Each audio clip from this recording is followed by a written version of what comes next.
दोस्त पायलट है। उसने मुझे बताया कि कैसे फ्लाइंग के 4 मुख्य सिद्धांत हैं। वहां होती है लिफ्ट, थ्रस्ट, वेट और ड्रैग। आपको ध्यान में रखना पड़ता है इन चारों को यह सुनिश्चित करने की प्लेन उड़ेगा। ज्यादातर लोग इन 4 कैटेगरीज से एक में आते हैं। वहां कुछ लोग होंगे जो आपको लिफ्ट करेंगे, आपका दिन सुहाना बनाएंगे, खुद के बारे में अच्छा महसूस कराएंगे। जब आप जाते हैं तो आपके कदमों में उत्साह आ जाता है, वो लिफ्टर्स हैं। कुछ लोग हैं जो आपको थ्रस्ट यानी धकेलेंगे, वो आपको मोटिवेट करेंगे, वो आपको प्रेरित करेंगे, वो आपको चुनौती देंगे कि आगे आए और अपने सपने साकार करें, वो थ्रस्टर्स हैं।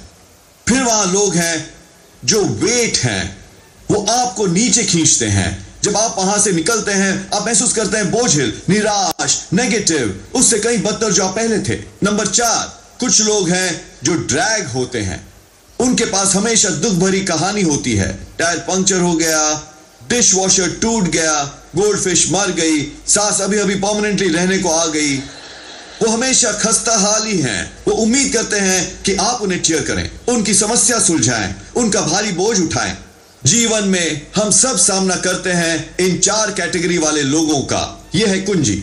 इस बात का ध्यान रखें कि आप अपनी ज्यादातर समय बिता रहे हैं लिफ्टर्स और थ्रस्टर्स के साथ। यदि आप बस घूम रहे हैं वेट्स के साथ या ड्रैग्स के साथ, वो आपको उससे दूर रखेंगे जो बनने को परमेश्वर ने आपको रचा है।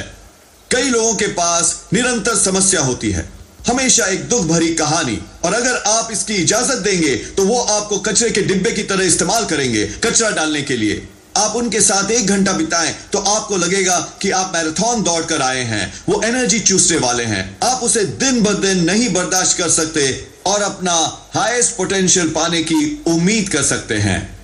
आप ऊपर नहीं उठेंगे, आप उस शानदार भविष्य में नहीं धकेले जाएंगे जो परमेश्वर ने आपके लिए संजो रखा है। यदि आप वजन से नीचे रह जाएं, लोगों को अपनी समस्याएं अपने आप पर लादने दें, आपको निराश करें, आपकी सारी ऊर्जा छीन लें, ये सोचते हुए कि आपको अपना सारा समय बिताना है उन्हें सही करने में, उनका उत्साह बढ़ाने में।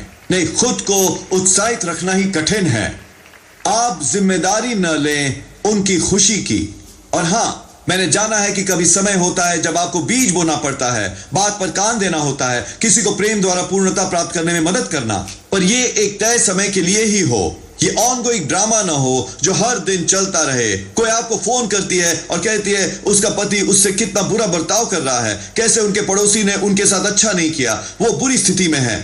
अब वो उम्मीद कर रहे हैं कि आप जादू चलाएं। ये गाइडिंग लाइट की तरह जर्सी शोर, रियल हाउसवाइफ्स ऑफ बेवर्ली हिल्स सब मिलाकर एक कर दिए हों। सुनिए, आपके अपने जीवन में काफी ड्रामा है, बिना किसी और का ड्रामा सुने। आप उनकी नेगेटिविटी अंदर डालकर उस ऊंचाई तक उड़ नहीं सकते जहां परमेश्वर चाहते हैं कि आप पहुंचे। अब आप में से कुछ, अगर आप इस क्षेत्र में एडजस्टमेंट नहीं करते और इन वेट्स और ड्रैग्स के साथ ज्यादा समय बिताते हैं तो ये आपको परमेश्वर के सर्वोत्तम से दूर रखेगा। खैर जोएल, अगर वो बुरा मान ले तो क्या हो अगर आप अपनी डेस्टिनी मिस कर दे? क्या हो अगर वो मुझसे अपसेट हो जाए? क्या हो अगर आप परमेश्वर के दिए सपने साकार न कर पाए? उस पर ध्यान दें कि आप किसके साथ समय बिता रहे हैं। क्या वो लिफ्टर्स हैं, थ्रस्टर्स हैं? क्या वो आपको मोटिवेट करते हैं, प्रेरित करते हैं, चुनौती देते हैं, आपको पहले से बेहतर स्थिति में छोड़ते हैं? या ये इससे बिल्कुल उलट है, वो आपको नीचे धकेलते हैं? बहुत साल पहले मैं इस युवती से अपने बाल कटवाया करता था। वो बहुत ही अच्छी थी, बहुत अच्छा दिल था उसका, पर वो बहुत नेगेटिव थी। हर बार जब मैं जाता, महीना दर महीना, साल दर साल, वो मुझे अपनी सारी समस्याएं बताती। कैसे वो ओनर्स उससे सही व्यवहार नहीं कर रहे, वो उससे बहुत रात तक काम करवाते हैं। उसकी एक बहन है जो उसे समस्या दे रही है। उसे लग नहीं रहा था कि वो अगले महीने अपना किराया दे पाएगी। उसके पिता की सेहत ठीक नहीं। जब मैं वहां से निकलता मैं हमेशा बोझिल महसूस करता, इतना हताश। मैं उसका हौसला बढ़ाने की कोशिश करता, मैं उसके साथ प्रार्थना करता, उसमें विश्वास फूंकता, उसे पैसा देता, मैं उसको और कस्टमर्स भेजता, पर यह कभी भी काफी ना होता। एक दिन मैंने जान लिया जो मैं आपको बता रहा हूं। मैं वहां नहीं जा सकता जहां परमेश्वर मुझे ले जा रहे हैं यदि वो मेरे जीवन में है। मैं उससे प्रेम करता हूं, मैं उसके लिए प्रार्थना करता हूं, पर मैं अपनी तकदीर नहीं पा सकता उस वेट और ड्रैग के साथ जो वो हर महीने मुझ पर लाद रही है। और मैंने एक बदलाव किया, और यह बहुत आसान नहीं था क्योंकि मैं कभी किसी की भावनाओं को ठेस नहीं पहुंचाना चाहता, पर मैं जानता था कि मेरी असाइनमेंट कहीं ज्यादा अहम है, मेरी तकदीर कहीं ज्यादा महान थी कि मैं उसे किसी को नीचे घसीटने देता। शायद आपको भी बदलाव करना पड़े। वहां जहां आप काम करते हैं, जहां आप बिजनेस करते हैं, आप किसकी फोन कॉल्स लेते हैं, उस नेगेटिविटी को दिन ब दिन अपने में ना आने दें। आपको दूसरे थ्रस्टर्स के आसपास रहने की जरूरत है, दूसरे लिफ्टर्स के पास, वो लोग जो मोटिवेट करते हैं, प्रेरित करते हैं। इसीलिए इतने लोग हमारी सेवकाई की ओर आकर्षित हुए हैं। काफी वेट्स हैं, काफी ड्रैग्स हैं। मैं आपको आगे धकेलूंगा अगर आप मेरे पास आएंगे। मैं अपना पूरा प्रयास करूंगा आपका हौसला बढ़ाने, प्रेरित करने, चैलेंज करने, बेहतर स्थिति में लाने की उम्मीद में उससे जो आप पहले थे। अब मैं जानता हूं आप में से कुछ ऐसे लोग हैं जो वेट्स के साथ काम करते हैं, वो लोग जो ड्रैग हैं। आपके पास कोई चारा नहीं, आपको वहां रहना ही है। तो ये है हल। इससे पहले कि आप काम पर जाएं, इससे पहले कि आप स्कूल जाएं, आपको करनी होगी प्रार्थना, स्तुति करनी होगी, उत्साहित होना होगा। आपको मन सेट करना होगा कि आज का दिन महान होगा। आप वास्तव में उस नेगेटिव माहौल में नहीं जा सकते। आपको पहले से ही परिपूर्ण होना है, पहले से ही उत्साहित होना है। अपनी सावधानी ना छोड़ें, तनाव में आ जाएं ट्रैफिक के कारण, अपनी डेडलाइन के कारण चिंतित, न्यूज सुनते हुए नहीं। यदि आप आक्रामक मुद्रा में नहीं है तो वो वेट्स और ड्रैग्स आपको नीचे खींच लेंगे। काम पर जाते समय शायद ये 30 मिनट की ड्राइव हो, आप प्रेज म्यूजिक क्यों नहीं लगाते? अपने आत्मिक मनुष्य को मजबूत करें, बढ़िया रवैया रखें, परमेश्वर को धन्यवाद दें जो उन्होंने किया है, या कोई अच्छा उपदेश का सीडी लगाएं, कुछ जो आपको प्रेरित करें, मोटिवेट करें। फिर खुद से ये कहें कि ये बहुत बढ़िया दिन होने वाला है, मुझ पर परमेश्वर का अनुग्रह है, मैं प्रभु में सशक्त हूं, मैं मसीह में सब कुछ कर सकता हूं, आज मेरे साथ कुछ अच्छा होने वाला है। इसी तरह आप सशक्त बने रहेंगे और वेट्स और ड्रैग्स को स्वयं को नीचे नहीं खींचने देंगे। आपको उनके लिए रेजिस्टेंस जुटाना है। खैर, क्या होता है यदि हम वेट्स के साथ रहें? शायद आपकी किसी वेट से ही शादी हुई हो एक ड्रैग के साथ। अपनी पत्नी की ओर मत देखिए, यह अच्छा नहीं है। आप वही बात करेंगे। स्तुति की एक्स्ट्रा डोज लें, उत्साह का, प्रेरणा का डोज, परिपूर्ण बने रहें।